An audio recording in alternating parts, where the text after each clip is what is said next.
Kemenlu udah mengeluarkan statement terlalu dini ya, menyatakan itu punyanya Australia. Pernah dengar Pulau Christmas? Ya, itu di bawah Pulau Jawa. Isinya juga orang Jawa, tapi yang punya Australia. Walaupun Kemenlu omong itu, saya sendiri mendapat telepon dukungan dari teman-teman di Kementerian Pertahanan, dari teman-teman di kementerian lain, dan mereka lagi menggali ini. Jadi kita tidak bilang bahwa statement Kemenlu itu jadi final decision. Tidak, kita pertahankan setiap jengkal tanah NKRI. Kita tanam bendera di Pulau Pasir.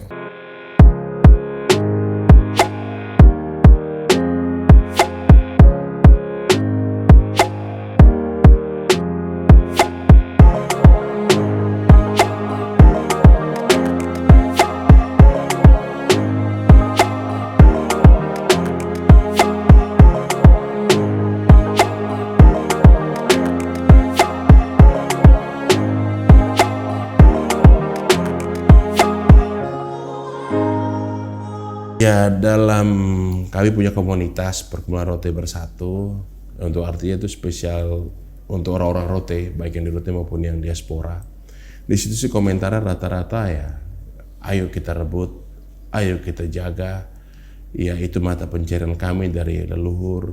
Ya, artinya ada pesan-pesan yang masyarakat Rote sampaikan, kita jaga sama-sama ini. Masyarakat Rote sendiri pernah luka gara-gara Celah Timur itu waktu minyak bocor itu, ya. Rumput laut semua orang Rote, Sabu dan lain-lain timur. Ini tanggung jawab Australia. Sampai hari ini belum ada realisasi. Nggak ada ganti rugi. Belum. Ya, karena kita berhadapan dengan satu negara kolonial yang belum sadar diri juga. Saya rasa kita hidup di zaman yang berbeda. Ya, dan saya rasa perjuangan itu dilakukan oleh nanti kakak bisa lihat. Ketemu dengan Pak Ferdi, salah satu pengacara yang ngurusin itu. Dia mendapatkan mandat dari tetua-tetua adat di NTT. Dan dia berjuang sendiri. Saya justru nanti titip pertanyaan kalau ketemu, di mana peran Jakarta dalam ngurus minyak ini? Minyak bocor ya? Ya, kebocoran minyak di Laut Timur itu kan. Ya. Artinya gulanya kita nggak dapat, getahnya kami dapat. Gitu. Ya itulah yang kemudian diperjuangkan oleh Profesor Herman Yohanis pada awal tahun 90-an. Saya ketemu langsung dengan Pak Profesor Yohanis pada waktu itu sebelum dia meninggal. Jadi pada waktu itu Indonesia membuat ratifikasi perjanjian Celah Timur dengan Australia. Ya. Di sana ada 3 titik tuh, titik A, B, C. Prof. Herman menolak bagiannya Indonesia dan dia didukung oleh salah satu pakar minyak dari Kupang, namanya Pak Castillo. Tapi Soeharto menolak. Soeharto menolak apa yang diklaim oleh Profesor Yohanis. Dia dibenci oleh rezim Soeharto sehingga beberapa tahun kemudian Profesor Herman ini menemukan pada waktu itu situasi global warming juga lagi tinggi, kemudian krisis minyak, sehingga Profesor Herman berusaha menemukan suatu penemuan yang luar biasa, yaitu dia menciptakan namanya tungku arang bio. Tungku arang bio itu untuk pengganti kompor yang dari minyak tanah pada waktu itu, dengan bahan bakarnya adalah daun-daun kering yang kemudian dikemas dipres jadi bola-bola sebesar bola tenis lapangan. Nah itu yang jadi bahan bakarnya. Dan Profesor Herman Yohanis sendiri mencoba di depan kami, dan itu memang sangat luar biasa. Dia kemudian menawarkan ini ke pemerintah Indonesia, tapi pemerintah Indonesia menolak. Saya tidak tahu kenapa, tapi mungkin karena mereka protes juga terhadap Profesor Herman karena aksi yang dibuat oleh Profesor Herman Yohanis terhadap ratifikasi Celah Timur. Yeah. Nah, yang beli hak patennya itu adalah India dan Thailand. Saya jadi khawatir suatu saat ketika bumi ini betul-betul mengalami krisis listrik, krisis minyak bumi, gas, lalu yang ada cuman hutan dan apa semua, kemudian tungku ini dipakai menjadi alat yang betul-betul dibutuhkan. Bisa-bisa India sama Thailand berantem tuh, bahwa itu ciptaannya dia. Padahal yang buat itu Profesor Herman Yohanis. Tadi yang saya bilang, kadang-kadang momentumnya belum dapat, nanti suatu hari pasti sudah dibutuhkan, baru kita bingung. Iya. Sama dengan Pulau Pasir juga. Mungkin kemarin-kemarin pemimpin negara ini tidak merasa membutuhkan atau tidak merasa penting. Tapi saya yakin cepat lambat suatu hari Jakarta akan sadar ini. Betul. Kalau tidak ada apa-apanya, Australia nggak mungkin klaim. Logika sederhana aja. Kalau ngomong jarak, jauh lebih dekat ke Rote daripada ke Australia. Oh iya, saya tahu jarak antara Rote dan Pulau Pasir itu sekitar 170 km. Nah, jarak antara Australia dan Pulau Pasir itu sekitar 300 sekian. Hampir 2 kali lipat. Ya, jadi memang kalau secara jarak, wilayah Rote lebih dekat ke Pulau Pasir. Dan dalam yang sepemahaman saya dalam perjanjian internasional, klaim itu kan ada 2 hal, secara historikal dan secara geografis. Secara historikal itu jelas-jelas kita di sana ada makam leluhur orang Rote, ya kan, dan nelayan juga masih sering sampai ke sana untuk menangkap ikan sebagai tempat persinggahan. Nah, secara geografis jaraknya memang lebih dekat dari Rote ke Pulau Pasir. Nah, 2 hal ini aja sudah membuktikan bahwa itu milik Indonesia. Sebenarnya ada juga contoh yang lain, pulau-pulau seperti ini. Tapi kalau tadi kan 2 kali lipat, ada yang mungkin lebih dari 10 kali lipat. Pernah dengar Pulau Christmas? Itu di bawah Pulau Jawa. Isinya juga orang Jawa, tapi yang punya Australia. Ya itulah mental kolonialisme. Kan itu kan lebih lucu lagi, gitu. Dan itu nggak usah jauh-jauh di NTT, di bawah Pulau Jawa ini namanya Pulau Christmas Island, gitu. Dan kalau kita tidak melakukan perlawanan terhadap ini, lama-lama kita juga dicaplok nih, Pulau Timor, Pulau Flores. Karena seenaknya mereka mengklaim bahwa itu milik mereka, dan kita seperti bangsa yang pengecut, yang tidak berani untuk menghadapi situasi ini dengan gagah berani, menolak. Oh enggak, itu punya kita. Apapun yang terjadi itu punya kita, dan kita harus merebut. Kalau ngomong komitmen, saya rasa kalau masih zamannya Inggris, bukan Australia ya, saya rasa komit. Contoh kayak Hong Kong, contoh kayak Macau. Mereka ada sewanya berapa tahun, mereka kembalikan ke China mainland hari ini. Nah, saya rasa kita belum tahu nih, apakah ada perjanjian di zaman dulu, dan apakah mereka kan, kalaupun ada, apakah mereka akan komit apa enggak. Tapi di atas perjanjian itu, sebelum ada orang Eropa, saya mau tekankan lagi, sudah ada orang NTT, sudah ada orang Rote yang di Pulau Pasir. Sudah ada kubur sampai hari ini di Pulau Pasir. Begitu. Itu bukti. Oh iya, itu jelas. Dan itu tidak bisa digugat. Sejak kapan bule ada di situ? Bule datang kan, kalau Australia sendiri ditemukan oleh James Cook ya. James Cook sekitar tahun 1770-an kalau nggak salah. 1770-an. Sedangkan orang Rote sudah bernelayan dari generasi-generasi, bahkan mungkin jauh sebelum ada catatan sejarah. Saya tambahkan sedikit, James Cook ini kalau ngomong, orang Inggris sudah duluan di sana, jadi itu wilayah Inggris. James Cook juga terdampar di Pulau Sabu. Bahkan diterima dengan baik oleh Raja Sabu pada saat itu. Dia ada membuat buku tentang Pulau Sabu, yaitu Herves itu. Itu sama juga Magellan juga sampai di Pulau Rote. Jangkarnya juga ada. Jangkar arti sisa kapal waktu mereka kena badai. Tapi bukan berarti otomatis punya Portugis. Itu punya Portugis ya. Jadi artinya jangan kita terus berpatokan pada catatan sejarah Eropa. Jadi patokan jadi referensi tapi bukan berarti dimiliki. Karena duluan belum tentu berarti yang kita tahu itu, Eropa udah kenal tahun sekitar 1600, 1700. Negara kita, bangsa kita jauh sebelum itu udah kenal. Betul. Pulau Pasir ini. Betul, saya setuju itu. Sehingga ini perdebatan akan panjang, dan Saya semoga saja tidak, tapi kalau memang itu keadaan harus dihadapi, harusnya kita berani hadapi.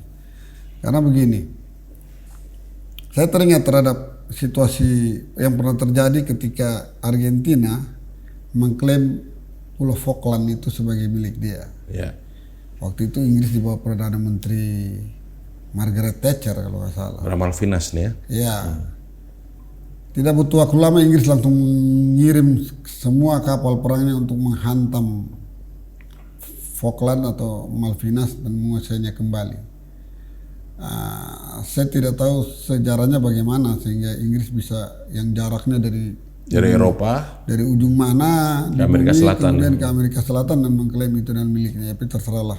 Dan saya tidak mau itu terjadi di Indonesia. Ya. Kita harus bersiap dan situasi ini pasti akan semakin runcing karena saya yakin orang Rote khususnya ya, dan umumnya orang NTT terutama seluruh masyarakat Indonesia pasti tidak akan terima wilayahnya dicaplok oleh Australia. Ya. Ini hanya belum menggema aja ke. Walaupun Kemenlu udah mengeluarkan statement terlalu dini ya menyatakan itu punyanya Australia. Ya Kemenlu saya tidak tahu sejak kapan mereka melakukan penelitian lalu kemudian mengeluarkan statement seperti itu. Ya. Karena tidak ada keterangan yang jelas begini sehingga mereka hanya berbicara atas nama otoritas yang diberikan oleh rakyat kepada mereka. Ya. Tapi lebih jauh dari itu belum. Jadi seharusnya Kemenlu memberikan satu informasi yang terang benderang sehingga nggak menjadi masalah di masyarakat, terutama masyarakat Pulau Rote yang merasa itu adalah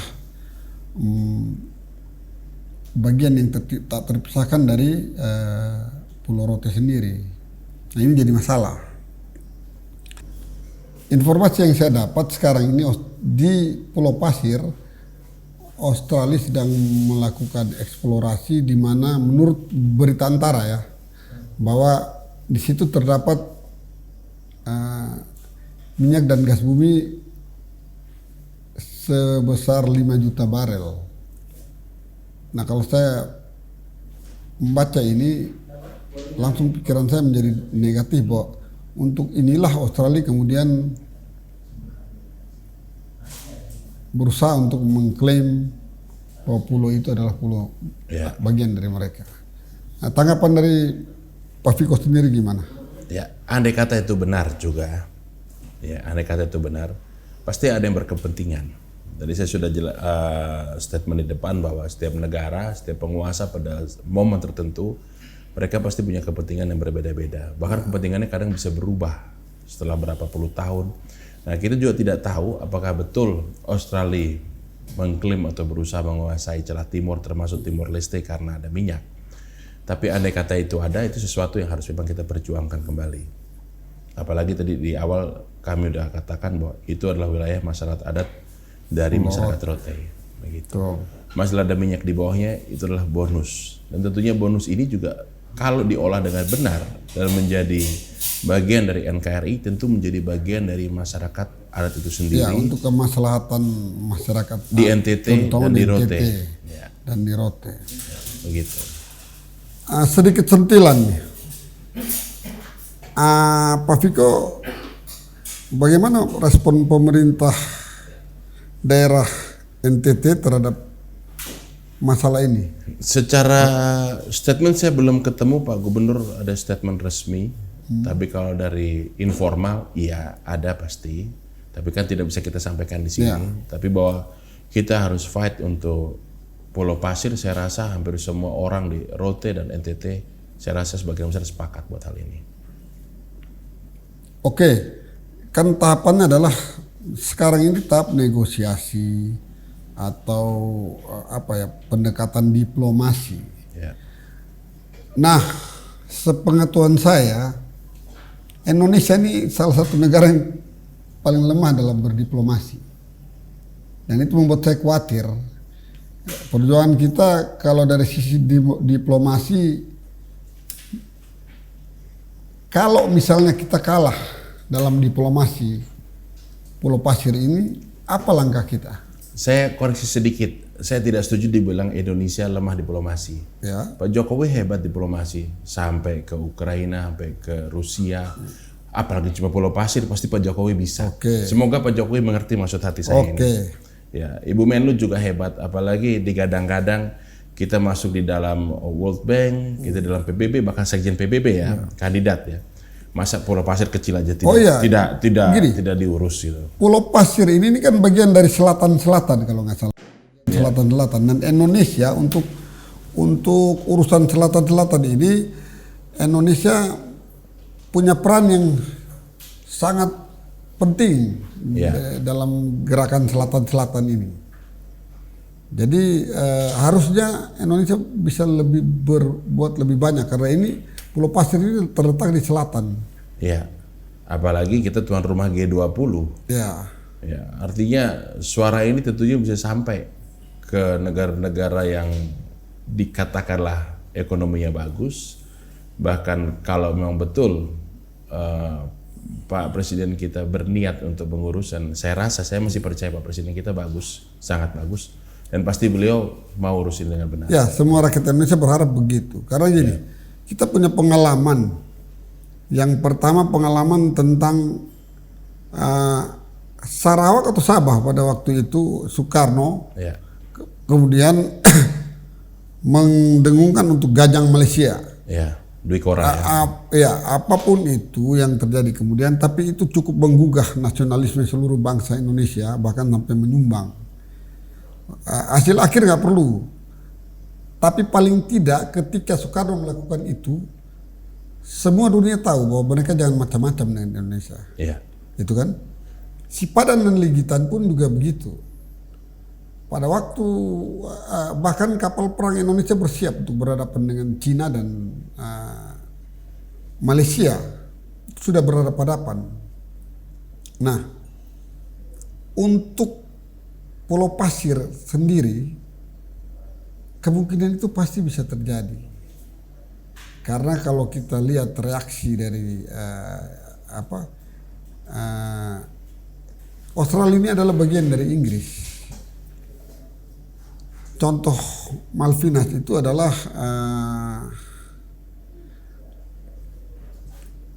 ketika Inggris bereaksi terhadap apa yang dilakukan oleh Argentina. Itu sangat keras dan kemudian berhasil merebut kembali Falkland itu. Nah, apakah kemungkinan itu bisa terjadi dengan masalah Pulau Pasir ini? Kita tidak pernah tahu hari esok. Tapi yang pasti seharusnya sebagai warga negara Indonesia kita pertahankan setiap jengkal tanah kita. Dan bukan cuma pertahankan, tapi juga kita harus isi kemerdekaan dengan baik. Kita harus eksplor segala potensi yang ada untuk kesejahteraan kita dan anak cucu kita. Kalau hari ini kita lemah, hari ini kita tidak fight, tidak berjuang, besok-besok anak cucu kita tidak tahu lagi namanya Pulau Pasir. Bahkan mungkin Pulau Rote udah jadi milik Australia suatu hari. Kalau Indonesia tidak perhatikan, tidak ada mungkin aja terjadi di suatu hari. Gitu. Ya itu yang kita perjuangkan sekarang ini, bahwa itu jangan sampai terjadi. Bahwa kalau kalaupun harus terjadi konflik bersenjata, pada titik akhir ya, ketika segala diplomasi udah batal, bukan batal tapi udah kalah kita, dan harus sampai pada konflik bersenjata, ya mau nggak mau kita harus hadapi itu. Ya, leluhur kita, raja-raja dulu, leluhur kami udah fight lawan Belanda. Artinya kalau masalah nyali, kita punya nyali. Oh jelas. Strategi, kita punya strategi.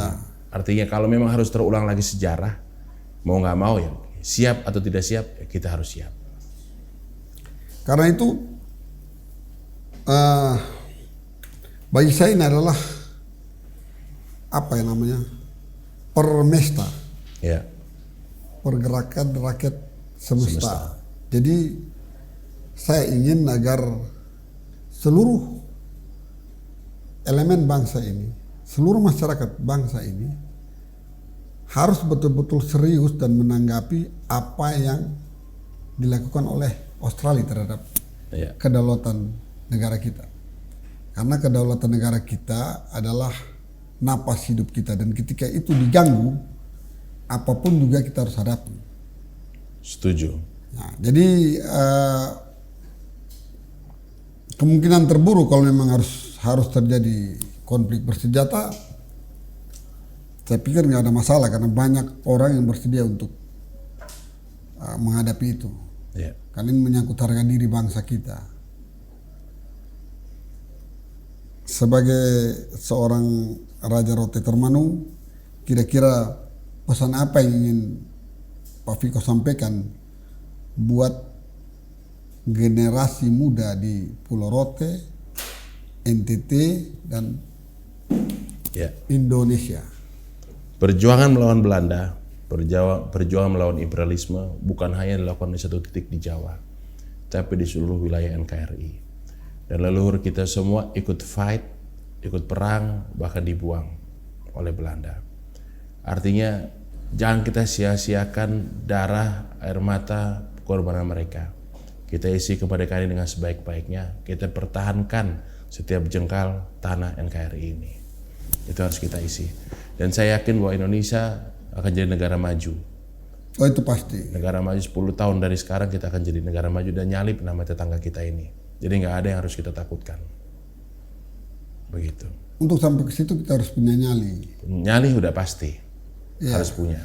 Jangan dengan begitu mudahnya menyerahkan apa yang harusnya menjadi hak milik kita ke negara lain, apalagi negara kolonialisme. 300 tahun lalu nenek moyang kami dibuang. Hari ini kita ngomongin namanya dia lagi. Ya. Hari ini kita diskusi, mungkin perangnya mungkin 20 tahun lagi, 30 tahun lagi, kita nggak tahu. Ya. Tapi minimal kita mencatat, mengeluarkan semangat perjuangan ini. Dan kita sudah mulai dari sekarang mempersiapkan segala sesuatunya itu. Ya, syukur-syukur diplomasi bisa menghasilkan buah yang manis. Ya, syukur-syukur. Itu jalan yang paling bijak yang harus kita ambil kan. Ya. Tapi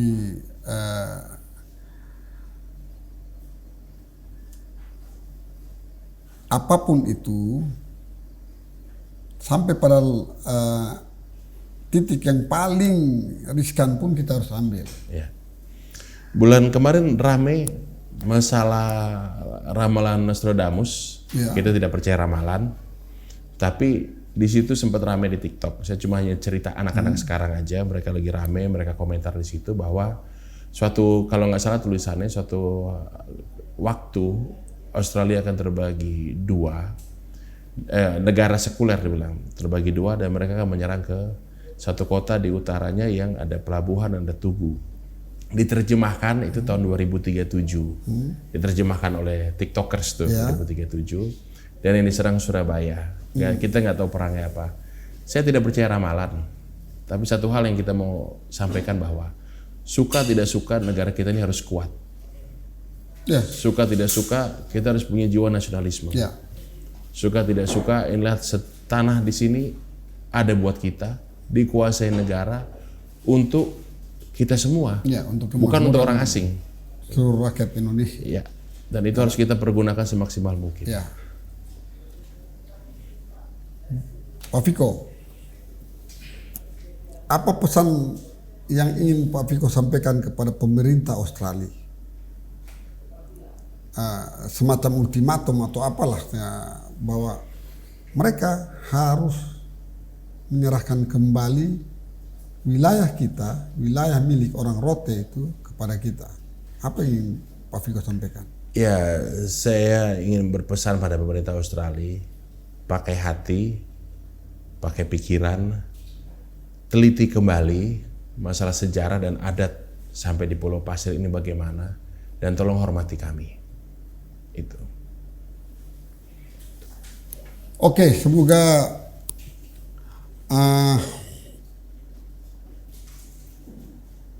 apa yang kita perjuangkan ini bisa kita raih secara maksimal. Jadi, tapi begini Pak Viko, sebelum saya akhiri, saya ingin juga meminta Pak Viko, apa pendapat Pak Viko tentang sikap pemerintah Indonesia terhadap situasi ini? Apakah kita harus memberikan ultimatum kepada pemerintah Indonesia? Karena ini menyangkut seperti yang Pak Viko bilang tadi, kadang kita dari dulu wilayah Indonesia Timur itu selalu dianaktirikan atau dianggap sepele. Ya. Nah, untuk kasus ini kira-kira apa yang ingin Pak Viko sampaikan kepada pemerintah Indonesia? Ya, saya minta pada Pak Jokowi tolong buat tim khusus untuk mempelajari masalah hal ini dan berjuang. Bukan hanya belajar aja, tapi tolong perjuangkan Pulau Pasir ini. Perjuangkan haknya orang Rote, haknya orang NTT. Itu. Oke. Jadi kita sepakat kalau gagal menjadi milik NKRI, semua jalan bisa kita pakai ya. Ya. Dan kami juga, saya pikir semua bersiap untuk itu. Jadi pesan terakhir dari Pak Viko, kalau seandainya ini gagal, apa kira-kira? Kami serahkan pada Jakarta. Jakarta tahu yang terbaik. Yang pasti Jakarta harus berjuang untuk itu. Ya, tapi Jakarta sendiri udah menyerahkan ini ke Australia, sedangkan harusnya sorry, saya koreksi. Ya. Tidak semua Jakarta, walaupun Kemenlu ngomong itu, saya sendiri mendapat telepon dukungan dari teman-teman di Kementerian Pertahanan, dari teman-teman di kementerian lain, dan mereka lagi menggali ini. Jadi kita tidak bilang bahwa statement Kemenlu itu jadi final decision, tidak. ya, Jakarta bukan cuma Kemenlu aja. betul. Ya, masih ada kementerian lain, masih ada orang-orang yang mengerti akan sejarah dan tahu dan bersedia untuk berjuang. Ya, Jadi yang saya maksud Jakarta bukan Kemenlu. Pak Jokowi pasti punya hati. Makanya tadi saya bilang ke Australia pakai hati. Kenapa kalau pakai hati? Pakai hati orang akan berpikir dengan lebih tulus. amin. Tapi kalau berpikirnya udah pakai bisnis, omong minyak, omong segala macam dan omong kepentingan, susah ketemunya. Akan ada tipu daya di situ. Iya. Tapi harusnya mungkin agak sedikit keras Pak Viko, semacam ultimatum lah ke pemerintah Indonesia. Kira-kira kalau ada ultimatum itu apa yang ingin disampaikan gitu? Kalau seandainya pemerintah Indonesia hanya sekedar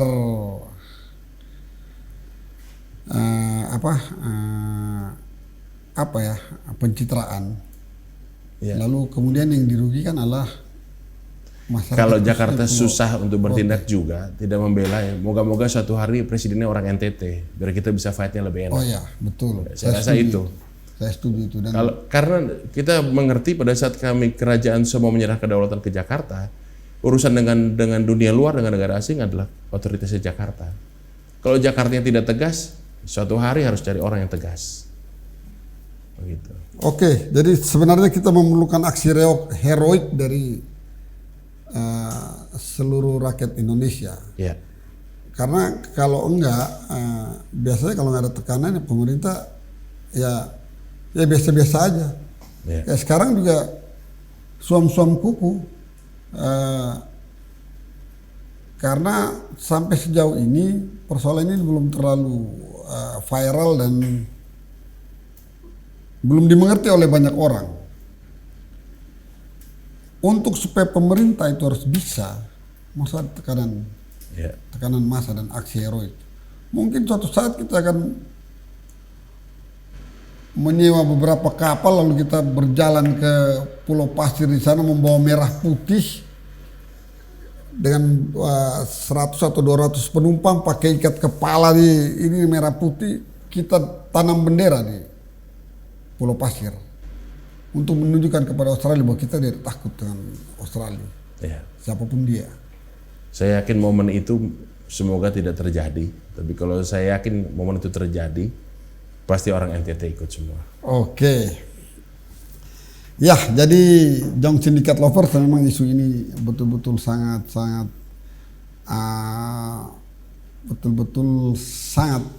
luar biasa, dan kami dari Jong Syndicate berharap bahwa masalah ini bisa menasional dan menggugah hati setiap orang Indonesia, siapapun dia, bahwa ada kedaulatan kita, wilayah NKRI itu dicaplok oleh negara lain, yaitu negara Australia. Sehingga hal itu harus membangkitkan nasionalisme kita untuk melawan. Karena kalau tidak, maka ini akan menjadi suatu pengalaman yang sangat-sangat bodoh. Karena di kemudian hari, wilayah-wilayah terluar kita yang cukup banyak kemudian akan dicaplok oleh negara lain secara perlahan-lahan. Dan nanti kita hanya meninggalkan cerita kosong kepada anak cucu kita bahwa kita pernah memiliki wilayah ini, tapi sekarang sudah tidak lagi karena diambil oleh negara lain. Karena itu kami berharap semua masyarakat Indonesia mendukung perjuangan kami, perjuangan masyarakat Rote dalam upaya merebut kembali Pulau Pasir sebagai wilayah yang tidak terpisahkan dari NKRI. Terima kasih. Salam satu rasa. Salam satu bangsa.